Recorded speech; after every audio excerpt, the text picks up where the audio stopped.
Hey, Facebook and all my social media friends. So I'm just hopping on here real quick to give you some very important mortgage rate recaps. So last week's rates got slightly better. So they ended the week just slightly better after the Fed favored a gauge of inflation, the personal consumption expenditure price index. So it came out showing that inflation continues to move a little lower. So that's what opens the door for rate cuts. So just so that you are aware. Now let's take a look at what we think this week's will be.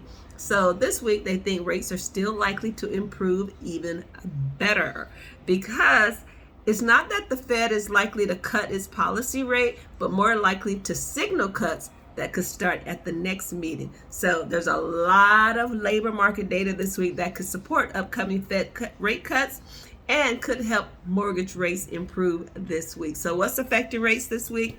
The labor market data, the Fed. So here's why this is important to you as a prospective buyer of a home.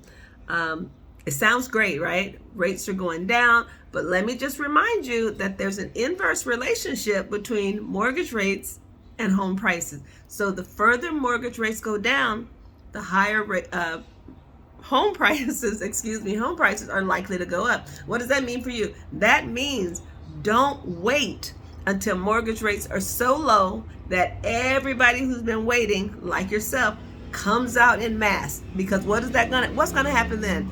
That means you have more competition. What happens when there's more competition for a product? So if there's, I don't know, 5 products out there and 25 people who want that product, what happens?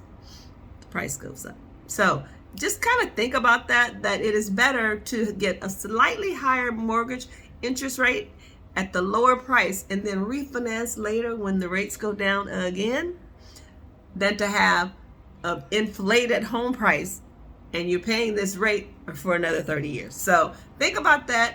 Contact me if you want information on just to see where you are. Even if you're not thinking about buying today, most people need like a 12-month plan when they're thinking about buying a home, because you don't know what you might have to work on. You might have to do a few little things just to get your situation better. Maybe you got to save a little bit more money. Maybe you need to pay a few more bills off to increase your buying power. Maybe you need to raise your credit score. So you need a little time to work on that. You just don't know. And so don't wait until you're ready to buy like tomorrow, or don't wait until your landlord gives you a 60-day notice saying, okay, I'm not going to rent anymore, because that is happening a lot. Okay, it just happened to 3 of my clients. Now, 2 of them I was lucky enough to get into a rental right away, even though they both had some credit issues. Okay, because I'm good like that. But I was able to get them into a property. Another one I was not, because they didn't give me enough time. So they had to move in with some family. Now they're working on some things and it'll work out, but why wait until stressful? So if you need any other information, reach out to your realtor, Katie. I'm here for you.